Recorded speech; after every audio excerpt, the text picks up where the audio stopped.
വൈദ്യുതി കട്ട് ചെയ്ത് KSEB. Agali GVHSS സ്കൂളിലെ വൈദ്യുതി വിച്ഛേദിച്ചത് കുടിശ്ശികയായതിനാൽ 53,201 രൂപയാണ് കുടിശ്ശിക.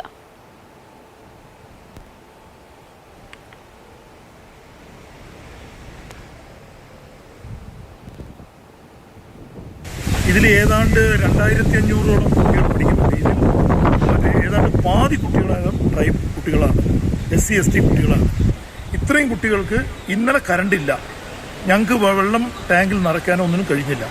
ഇപ്പം എന്താണെന്ന് വെച്ച് കഴിഞ്ഞാൽ ഇന്ന് രാവിലെ 10 മണിക്ക് വന്നിട്ട് തന്നെ ഫീസ് ഊരിയിട്ട് പോയി. ഇവിടെ ടോയ്ലറ്റിലേക്കും അതേമാതിരി കിച്ചണിലേക്കാണെങ്കിലും ഒരു തുള്ളി വെള്ളം പോലും അടിക്കാൻ പറ്റുന്നില്ല. അഗളി ഗവൺമെന്റ് സ്കൂളിൽ GVHSലാണ് ഇപ്പോൾ KSEB വൈദ്യുതി ഫ്യൂസ് ഊരിയിരിക്കുന്നത്. നമ്മൾ സ്വാഭാവികമായിട്ടും ഈ കുടിശ്ശിക വരുത്തുന്ന ആളുകളുടെ ഫ്യൂസ് ഊരുന്ന കാര്യങ്ങളൊക്കെ നടപടികളൊക്കെ KSEB സ്വീകരിക്കുകയും അതിനെ പ്രോത്സാഹിപ്പിക്കുകയും ഒക്കെ ചെയ്യാറുണ്ട് പല സംഭവങ്ങളിലും. പക്ഷേ ഇതൊരു സ്കൂളാണ്, അതും നേരത്തെ അദ്ദേഹം സംസാരിച്ചപ്പോൾ തന്നെ കൂടുതൽ പട്ടികജാതി പട്ടികവർഗ വിഭാഗത്തിൽപ്പെട്ട ആളുകൾ താമസിക്കുന്ന അഗളി പ്രദേശം തന്നെ നമുക്കറിയാം. അവിടെയുള്ള ആളുകൾ പഠിക്കുന്ന സ്കൂളാണ്. അങ്ങനെ ഒരുപാട് ബുദ്ധിമുട്ടുള്ള കുട്ടികൾ പഠിക്കുന്ന, ഒപ്പം തന്നെ കുട്ടികളാണ്, അവർക്ക് വെള്ളം വേണം, അവർക്ക് ആവശ്യത്തിനുള്ള സംവിധാനങ്ങൾ, ടോയ്ലറ്റ് സൗകര്യങ്ങളൊക്കെ വേണം. അവിടെയാണ് കുടിവെള്ളം പോലും ഇല്ലാത്ത അവസ്ഥയിലേക്ക്, വെള്ളം അടിക്കാൻ പോലും പറ്റുന്നില്ല എന്നുള്ള സങ്കടം പറയുകയാണ് അവിടെയുള്ള ആളുകൾ. ഗോകുൽ VS വിവരങ്ങൾ നൽകാനായിട്ടുണ്ട്. ഗോകുൽ, ഇത് KSEBയുടേത്, നമുക്ക് സ്വാഭാവികമായിട്ടും KSEBക്ക് ഈ കുടിശ്ശിക വരുത്തുന്നിടത്ത് ഫ്യൂസ് ഊരാനുള്ള അവർക്ക് അവകാശമൊക്കെ ഉണ്ട്, അത് അവരുടെ ഉത്തരവാദിത്വമാണ്. പക്ഷേ ഇതിപ്പോൾ കുറച്ച് കൂടിപ്പോയില്ലേ?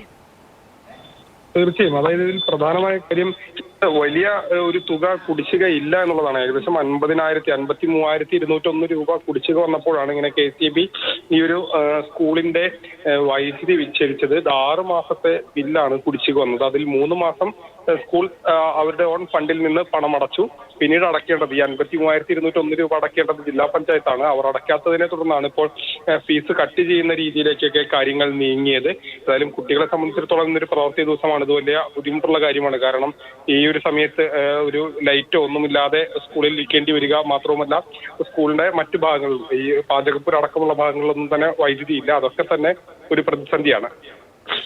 ഇത് എപ്പോഴത്തേക്കും KSEB, അതായത് എന്താണ് സ്കൂൾ അധികൃതർ പറയുന്നത്?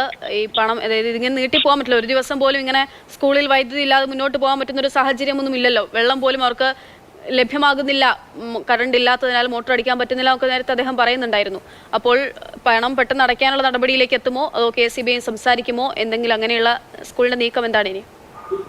അത് സംബന്ധിച്ചൊരു വിശദീകരണം KSEBയുടെ ഭാഗത്തുനിന്നോ അല്ലെങ്കിൽ ജില്ലാ പഞ്ചായത്തിന്റെ ഭാഗത്തുനിന്നോ എത്തിയിട്ടില്ല. 53,000 രൂപയാണ് അടയ്ക്കാനുള്ളത്.